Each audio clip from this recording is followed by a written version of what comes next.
7:46. Bueno, María Elena, desde La Romana nos estaba llamando tu compueblano, Juanchi Medina, sobre el caso que estamos tratando, pero él dice que coincide con las opiniones que expresamos aquí, Humberto Paniagua y este servidor con relación a este tema, más las precisiones que hizo el doctor Sierra. El periodista José Campuzano también nos llamó y nos dijo que estaba de acuerdo contigo, que difería de Sierra en el sentido de que esto era un triunfo de la libertad de expresión. Dijo que no, que es peligrosísimo y no se puede apoyar la difamación. Aunque tú citaste, pero vamos a leer algunos de los mensajes que subió la doctora Margarita Cedeño a raíz de esta decisión. Dice, es un acto sin precedentes que un imputado admita su culpabilidad y se ha descargado. Dice en otro mensaje, la lamentable decisión de hoy es una puñalada contra la decencia y la integridad. Y el último mensaje, además, es un incentivo perverso a la difamación y legitimación de la falsificación de documentos. Agregó otro, en los próximos días ofreceré al país una declaración detallada sobre este penoso resultado. Así es. Bueno, son las 7:47. María Elena Núñez. Bien. Yo quisiera tener contacto con alguien relacionado al doctor Roberto Rosario, presidente de la Junta Central Electoral, para que nos aclare qué motivó a que el presidente de la Junta lanzara este grito de impotencia anoche. Miren estos dos mensajes que él subió a su cuenta en Twitter. Me llamó tanto la atención. Dice, algo grave está pasando en nuestra sociedad. Na.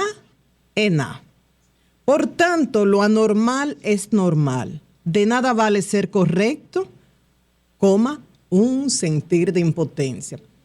Yo creo que muchos nos identificamos con esto expresado por el doctor Roberto Rosario. Ahora, la pregunta es, ¿qué motivó que le escribiera esto? Y otro mensaje dice, Rafael, el de España, hizo famosa esta canción, ¿Qué sabe nadie?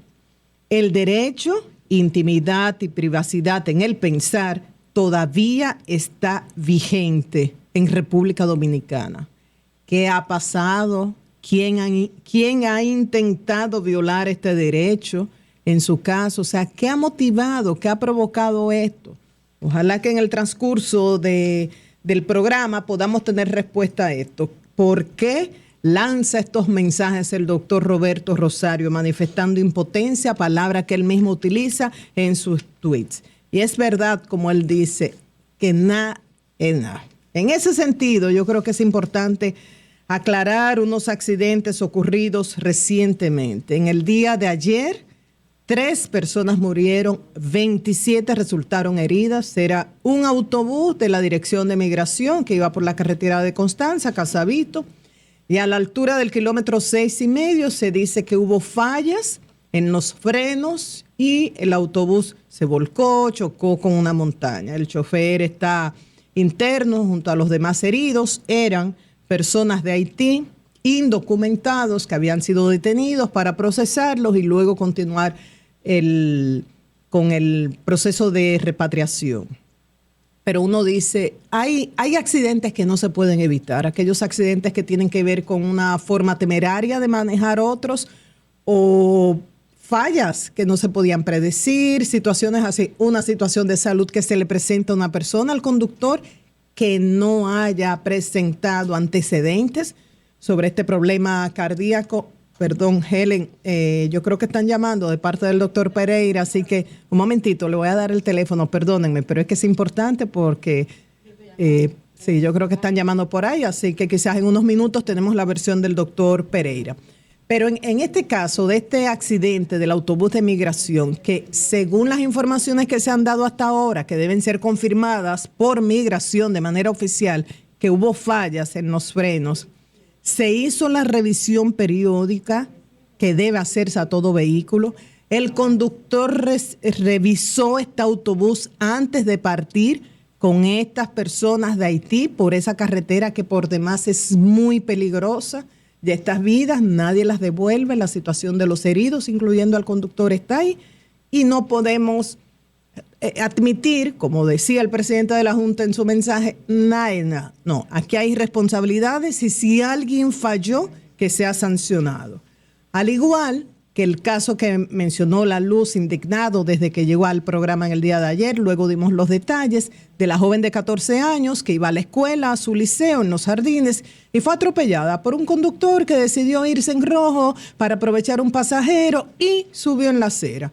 La chica ha estado, la jovencita, en cuidados intensivos, ya la operaron, hay algunos que dicen que no podrá caminar, no nos atrevemos a afirmar esto hasta que los médicos den una información oficial. Lo cierto es que el conductor, Pedro Rosario Rossi, de 33 años, fue apresado por agentes de la AMET en la autopista Duarte en el kilómetro 9. Él argumenta que no quiso detenerse por temor a represalia de las personas que estaban ahí.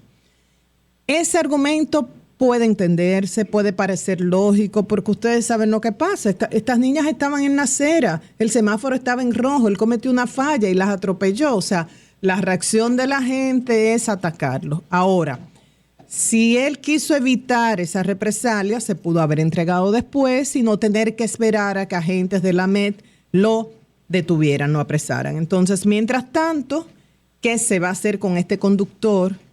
Y sea CONATRA o la central a la que él pertenezca, ¿qué sanción le va a poner? Me parece que ya tenemos al doctor Pereira en línea. Qué bueno. El doctor Luis Miguel Pereira. Muy buenos días, doctor. Buenos días, doctor Pereira. Buenos días, ¿cómo está usted? Muy bien, pues interesado en que usted nos dé su lectura sobre esta decisión de ayer del tribunal colegiado, ¿no?, de Santiago, el que conoció este caso, el tercer tribunal colegiado del Distrito Judicial de Santiago. Adelante, doctor. Cómo no, buenos días, muchas gracias. Un verdadero desatino jurídico decepcionante que después de más de 20 audiencias, el tribunal no pudiera entender la diferencia entre el uso de un documento falso y la estafa, en que se supone que con el documento falso tú tratas de engañar a una persona de conocimiento medio. Increíble que no pudieran distinguir lo que es la labor de comunicar, el derecho a la información en su doble vía, de lo que significa tener conciencia de un documento falso y tratar de derivar consecuencias jurídicas de ese documento, que fue precisamente lo que hizo Marcos Martínez. Que el 15 de febrero del 2012 Marcos Martínez no supiera que quien le dio el documento le daba un documento falso, yo lo puedo entender. Lo que yo no puedo entender es que meses después, en mayo del 2012, él se fuera al entonces de Preco y presentara una denuncia en la que incluía los estados bancarios falsos y 3 cheques alegadamente falsos también emitidos a nombre de Fundi, a nombre de Funglode y del Banco de Reservas. A pesar de que ya existían 3 certificaciones del Dance Bank que decían que esa señora nunca ha tenido relaciones comerciales ni cuentas bancarias con esa institución. Entonces, allí el discurso de las juezas, la decisión motivada, aún no la conocemos, se va a emitir alegadamente el próximo 29 de octubre. El discurso de la magistrada fue que ese señor es un comunicador, que como comunicador él actuó alegadamente de buena fe, que esos documentos no podían engañar a nadie porque estaban en fotocopia y que en consecuencia no se había aprobado el uso de documentos falsos porque él lo que hizo fue una denuncia, no una querella, lo cual demuestra que ella no conoce, ninguna de las 3 conocen el ilícito. En el uso de documentos falsos, usted solo requiere que haya un documento falso. ¿Por qué el documento era falso? Porque 3 certificaciones de la entidad bancaria dijeron que Margarita nunca había tenido relaciones bancarias con esa institución. ¿Qué hizo él con el documento? No fue solamente presentarlo en una rueda de prensa ni en un programa de televisión. Él se mantuvo con la acusación durante meses, pero más allá, en mayo, 4 meses después, cuando existían las certificaciones del 23 de febrero del 12, del 28 y del 16 de marzo, él se va y pone una denuncia diciendo que la entonces primera dama había defalcado, había incurrido en actos de corrupción y le mostraba los estados bancarios y los cheques, sugiriendo que esa fortuna sustraída había ido a parar a esa cuenta. El ilícito estaba más que demostrado. ¿Qué yo interpreto de la decisión? Sí. Ahí hay una mezcla de ignorancia jurídica y creo también que de presiones. Al final esa es una comunidad pequeña. Al final nosotros sabemos que Leonel Fernández ha estado en los problemas en que ha estado y que su esposa obviamente en cierto modo paga parte de esas consecuencias y se prefirió sencillamente escurrir el bulto, pero jurídicamente estaban dadas las condiciones. El señor Marcos Martínez, en mi opinión, ha tenido un comportamiento indebido y eso merecía una sanción. Doctor, yo creo que tenemos clara, por lo menos lo que yo pienso, mucha gente lo piensa, otras podrán no pensar distinto, que este señor incurrió en difamación e injuria. Entonces, ¿por qué se privilegió lo de la falsificación? Y, no lo de la falsificación, lo del uso del documento falso. Nosotros nunca lo acusamos de falsificación porque nosotros no tenemos ninguna prueba de que él haya falsificado el documento. ¿Y por qué no se le acusó del delito de opinión que él había cometido? Porque cuando una víctima ha sufrido varios ilícitos, la víctima tiene el derecho de querellarse por el más grave. Que la difamó y la injurió, definitivamente que la difamó y la injurió, pero también hizo un uso de un documento falso para derivar consecuencias jurídicas. ¿Cuál? Ir al DEPRECO y esperar que el DEPRECO le preparara un expediente criminal y la invalidara en ese momento. Entonces, el delito más grave era precisamente el uso de documentos falsos, que está penado de 2 a 5 años. Porque ellos querían y han distribuido en todos los medios de comunicación que eso era difamación e injuria, porque la difamación e injuria ha sido despenalizada. Prácticamente no se condena por difamación e injuria. Ustedes lo saben porque han visto casos donde lo que se condena es a una indemnización. Así es. ¿Esto fue una decisión tanto de la clienta como suya, como su abogado? Esa es una decisión jurídica que en su momento fue consensuada con la cliente. No es algo que yo impuse, sino que fue debidamente consensuado. Entonces, ¿usted espera entonces ya la lectura de la decisión? Nosotros esperamos que se nos entregue copia. Han prometido la lectura completa de la decisión para el 29, porque obviamente sin la motivación nosotros no podemos preparar debidamente el recurso. De la lectura desatinada de los argumentos poco articulados y anárquicos que se vertieron ahí, nosotros no podemos jamás orquestar un recurso en base a eso, y a partir de ese momento tenemos 20 días, o sea que si la leen el 29 de octubre tenemos 20 días para depositar el recurso. Mi conversación anoche con la señora vicepresidenta, ella me ha dicho que ella va a apelar, que ella entiende que ese fallo es una verdadera infamia y que ella va a seguir luchando por lo que entiende que es legal y es correcto, no solamente para ella, sino otras personas que pueden ser víctimas de ese tipo de atropellos. Doctor, algunos abogados han cuestionado el uso de documentos en un idioma que no podía ser reconocido, reconocido por el tribunal, y también que no fueron ni solicitados ni obtenidos por las vías correspondientes para que tuvieran validez. Ese era el argumento que ellos llegaron a usar, pero no fue, por lo menos en las motivaciones, lo que fundamentó el fallo de la magistrada. Sobre eso yo quiero decir lo siguiente. En primer lugar, si usted utiliza un estado bancario en inglés, el estado bancario que se capta y que forma cuerpo del delito es ese que usted utilizó. Ese fue el que ellos subieron a las redes, ese fue el que mostraron en el canal 55 de Santiago y lo ocupó el Ministerio Público, no nosotros, en el estadio en que estaba. Eso es lo primero. Entonces, ese es el cuerpo material. ¿Y qué dice el cuerpo material? Que un nombre de un banco, una cuenta con un número, 46 millones de francos, y eso además parece verbalizado por el imputado, que ha dicho que esa es una cuenta bancaria en un banco en Dinamarca. Entonces la traducción, esa no es una prueba que yo conseguí, la consiguió el Ministerio Público y la ocupa tal y como la ocupa, en el estado en que está. Incluso ese es un incidente que el tribunal que tenía que depurar la prueba, que era el juez de instrucción de la audiencia preliminar la validó y la incorporó al proceso. Eso es lo primero. Lo segundo es que lo de las fotocopias, dicen que eran fotocopias, pero eso fue lo que él presentó, fotocopias. Nosotros no podemos llevar originales porque él llevó fotocopias. Tercero, llegó a decir un abogado que vi anoche en Cavada, que había que hacer la prueba del original frente a la copia, pero por Dios, eso es una falsedad intelectual. Una cosa es la falsedad material en que usted toma un documento, le hace adiciones, borradura, supresiones, le falsifica firma, y entonces usted puede hacer el cotejo material. En la falsedad intelectual, yo invento la operación, invento la transacción y digo, el señor Pozo tiene una cuenta en Dinamarca y le pongo un nombre y le pongo una cifra. El original nunca va a aparecer porque el original no existe. Es una creación que se ha hecho. Además, algo muy importante, en el uso de documentos falsos,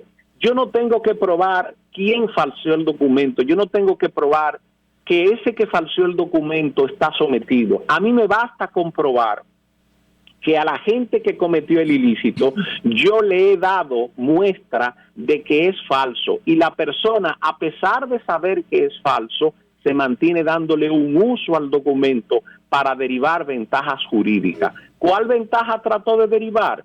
Abrirle un proceso criminal a Margarita ante el DEPRECO, en medio de la campaña del 12, que hay que entender qué motivaba en ese momento declararla subyúdice en un momento en que ella le subía la popularidad al entonces candidato.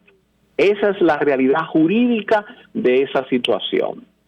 Bueno, pues muchas gracias al doctor Luis Manuel Pereira, el abogado de la vicepresidenta, la doctora Margarita Cedeño de Fernández. Gracias, doctor. Gracias a ustedes, muchas gracias. Bye. Bueno, Marilena, pues hablaba de esta grave situación, lo que se presentó ayer, la mutilación primero hablaste del accidente de migración. De migración. Y después estaba hablando del accidente con el Kennedy, caso de la niña. Sí. Las dos piernas mutiladas. Sí, el conductor fue apresado, así que vamos a esperar las sanciones correspondientes. Y voy a finalizar con el tema de los suicidios.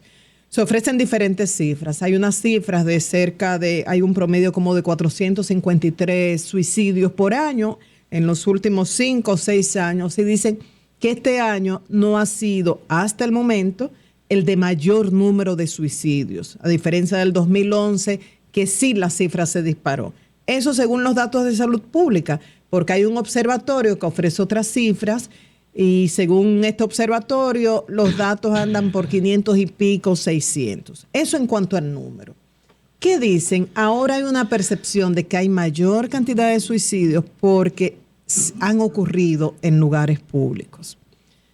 Algo importante, la diferencia de edad. Antes la mayoría eran personas de 60 años, 50 y pico. Ahora son más jóvenes, 35, 20, 15 años. Es muy lamentable.